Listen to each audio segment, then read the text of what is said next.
तो भाई आज की सबसे बड़ी खबर क्या है? सबसे बड़ी खबर यह है कि भारत ने 2023 और 24 फाइनेंशियल ईयर के दूसरे क्वार्टर में 7.6% ग्रोथ रेट हासिल कर ली है। मतलब क्या हुआ इसका? मतलब यह कि भारत की जीडीपी जुलाई, अगस्त, सितंबर इन 3 महीनों के दौरान 7.6% की रफ्तार से आगे बढ़ी है।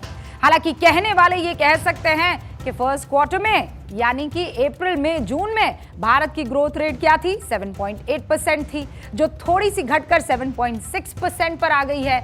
लेकिन गौर कीजिएगा, अगर आप जीडीपी को समझते हैं तो ऐसा देखा गया है कि जुलाई, अगस्त, सितंबर, क्योंकि मॉनसून का महीना होता है, जीडीपी की ग्रोथ रेट थोड़ी सी घट जाती है। लेकिन भारत की आर्थिक सेहत के लिए अच्छी खबर यह है कि ये ग्रोथ रेट बेहद मामूली कमी दर्ज करने के बावजूद उन तमाम अनुमानों से बहुत आगे बढ़ गई है।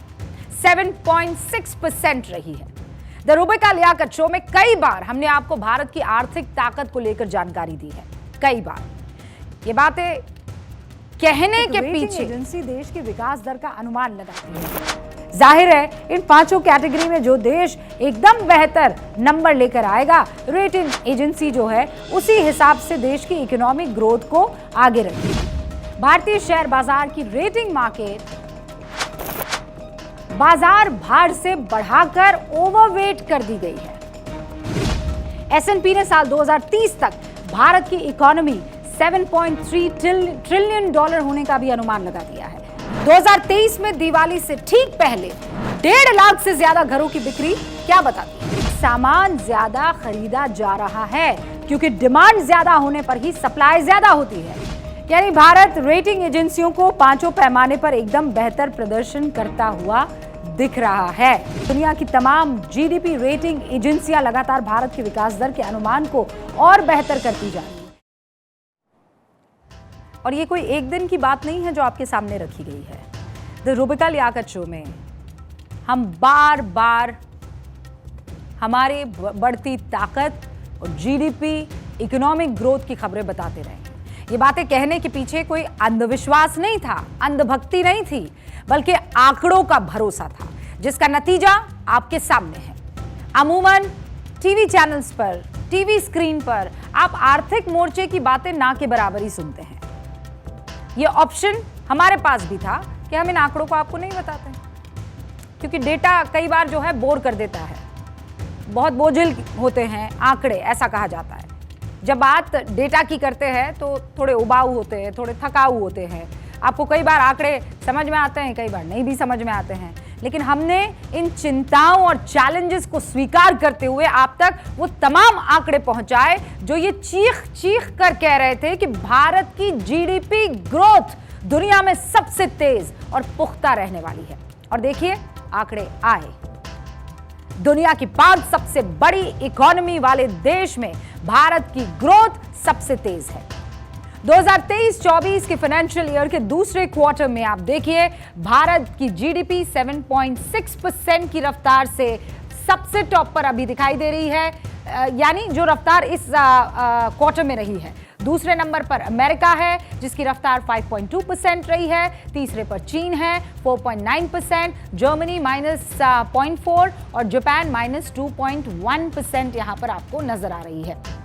तो ये आपने ग्रोथ चार्ट जो देखा, ये क्या बता रहा है कि हिंदुस्तान बहुत शानदार तरीके से जीडीपी के उस ट्रैक पर आगे की तरफ बढ़ता हुआ दिखाई दे रहा है। इन आंकड़ों को असल में अच्छे से गिफ्ट पैक बनाकर उसमें बंद करके रिजर्व बैंक ऑफ इंडिया के पूर्व गवर्नर रघुराम राजन को भेजना चाहते हैं, क्योंकि ये वो शख्स है जिन्हें भारत की ग्रोथ रेट पर विश्वास नहीं था, जिन्हें भारत की ताकत पर विश्वास नहीं था। उन्हें बड़े दावे से भारत की जीडीपी ग्रोथ रेट को लेकर भविष्यवाणी की थी, और वो भविष्यवाणी क्या थी, आप एक बार सुनिए। I think that we would be lucky if we do 5% next year. See, the problem with the growth numbers is that you have to understand what you're measuring with respect to. If you had a terrible quarter last year and you're measuring with respect to that, you look very good. So ideally what you do is look before the pandemic in 2019 and look at now. And if you look at 2022 vis-a-vis 2019, it's about 2% a year. That's too low for us. तो रघुराम राजन जी, हम आपको इस बार की तिमाही के आंकड़ों को बकायदा खूबसूरत गिफ्ट पैक करके भेजना चाहते हैं, और जब आप डब्बा खोलेंगे तो आपको नजर आएगा एक आंकड़ा जो चीख चीख कर बता रहा है कि हिंदुस्तान की ग्रोथ रेट अनुमान से कहीं ज्यादा है। रघुराम राजन कह रहे हैं कि भारत की जीडीपी ग्रोथ अगले साल यानी 2023 और 24 में 5% भी रही तो हम किस्मत वाले होंगे, लेकिन भारत की ग्रोथ रेट तो 7% से ज्यादा है, वो भी लगातार 2 क्वार्टर से। अब बताइए राजन साहब की भारत के ग्रोथ रेट के आंकड़े गलत है या राजन जी आपकी भविष्यवाणी, या ये किस्मत है, या भारत के 140 करोड़ आबादी की मेहनत है, या मौजूदा सरकार के लिए गए कदम है? क्योंकि आप तो एक जाने माने अर्थशास्त्री है, एक सियासी प्लेटफॉर्म पर जब आप भारत के विकास पर संदेह जताते हैं तो ये आपकी एक्सपर्टीज से ज्यादा सियासी बयान जैसा तो लगता ही है ना। वो भी तब जब आपकी भविष्यवाणी आंकड़ों और सच्चाई के धरातल पर औंधे मुंह गिर जाती है। और ऐसा नहीं है कि आंकड़ा अचानक आ गया, दुनिया की तमाम रेटिंग एजेंसियां, हमारे देश की सबसे बड़ी आर्थिक संस्था आरबीआई भी इन आंकड़ों की भविष्यवाणी कर चुकी है, पर आपको यकीन नहीं था। आरबीआई ने जुलाई सितंबर 2023 के लिए भारत की ग्रोथ रेट का अनुमान क्या लगाया था? 6.5%। अंतर्राष्ट्रीय आर्थिक जानकारों के सर्वे के आधार पर रॉयटर्स ने भारत की ग्रोथ रेट दूसरे क्वार्टर के लिए क्या बताई थी? 6.8% अनुमान ये लगाया था। आरबीआई के बाद जो अगली एजेंसी है रॉयटर्स, उसके बाद आप देखिए आरबीआई कौन सी संस्था है राजन बाबू? वही संस्था है ना जिसके आप सर्वा रह चुके हैं। किसी से वहीं पूछ लिया जाता आपकी तरफ से कि भारत की ग्रोथ रेट क्या रहने वाली है, लेकिन आपने ऐसी भविष्यवाणी कर दी जिसका कोई आधार नहीं लगा। भारत की जीडीपी आरबीआई के अंदाजे से भी तेज निकली राजन साहब, और उसका भी पूरा आधार है आंकड़ों के साथ। आप भी देखिए, अंदाजे से भी तेज गति से जीडीपी ग्रोथ की मुख्य वजह क्या है? शहरी इलाकों में मांग का बढ़ना, मतलब लोगों ने खूब खरीदारी की, मार्केट में खूब पैसे आए, मैन्युफैक्चरिंग सेक्टर में उम्मीद से ज्यादा डिमांड देखने को मिली। अब पैसा आया तो सरकारों ने इंफ्रास्ट्रक्चर पर उम्मीद से ज्यादा खर्च किया। मैन्युफैक्चरिंग सेक्टर की ग्रोथ तो रिकॉर्ड 13.9% रही, जबकि कंस्ट्रक्शन ग्रोथ भी 13.3% पर कायम है।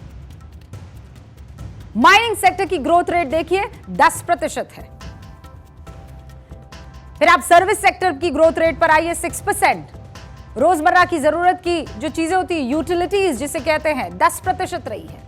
इन्हीं सब चीजों ने मिलकर भारत की जीडीपी को पंख लगाए हैं। आरबीआई की उम्मीद से भी तेज गति से आगे बढ़ाया इसे। भारत के विकास की रफ्तार के बढ़ने के कारण जो आंकड़े हैं उसकी वजह क्या है, ये भी तो जानना चाहिए। और हमने कुछ आर्थिक जानकारों से इस मसले पर बात की है। देश के जाने माने अर्थशास्त्री विजय सरदाना, उन्होंने इन आंकड़ों पर क्या कहा, आपको पहले वो सुनना चाहिए। आशा से बेहतर जीडीपी ग्रोथ के कई कारण हैं। एक तो इस बार हमारे यहाँ फेस्टिवल सीजन था, और हमेशा फेस्टिवल सीजन से पहले फैक्ट्रियों में प्रोडक्शन बढ़ता है। इन्वेंट्री मैनेजमेंट के लिए हर डिपार्टमेंट, हर सेक्टर में काफ़ी काम होता है, और साथ ही साथ जब प्रोडक्शन बढ़ता है, कैपेसिटी यूटिलाइजेशन बढ़ती है, तो एम्प्लॉयमेंट भी लोगों को मिलता है, ट्रांसपोर्टेशन एक्टिविटी होती है, रॉ मटेरियल एक्टिविटी होती हैं। तो कुल मिला के ओवरऑल फेस्टिव सीजन का एक बूस्ट होता ही है। दूसरी तरफ हमारी स्टॉक मार्केट्स भी वापस रिकवरी के मोड पे थी। जब स्टॉक मार्केट रिकवर होती है तो उसके साथ साथ रियल एस्टेट में भी डेवलपमेंट होता है। जिस तरह से गवर्नमेंट स्पेंडिंग बढ़ी है, और आने वाले दिनों में आप देखेंगे बहुत सारे बड़े प्रोजेक्ट का उद्घाटन होगा हिंदुस्तान में, और ये तभी हो पाएगा अगर ये प्रोजेक्ट टाइमली कंप्लीट हो। इसका मतलब उनमें स्पेंडिंग भी ज़रूरी है। तो ये 3-4 कारण हैं जिसके कारण हमने आज भारत की जो जीडीपी है उसमें काफ़ी हद तक ग्रोथ देखी। यानी सरकार, तमाम आर्थिक संस्थान और हम सब की मेहनत, समझ का लेखा जोखा यह है कि हमारा देश दुनिया के लिए नजीर बन गया है। दुनिया भर में सामने आ रही तमाम चुनौतियों और जंग के हालात के बीच भारत ने तरक्की की रफ्तार को थमने नहीं दिया है और ये बातें देश के प्रधानमंत्री नरेंद्र मोदी लगातार कई मंचों से कहते रहे हैं। लेकिन मैं आज सदन को बताना चाहता हूं माननीय अध्यक्ष, रिफॉर्म, परफॉर्म एंड ट्रांसफॉर्म एक निश्चित आयोजन, प्लानिंग और कठोर परिश्रम की पराकाष्ठा,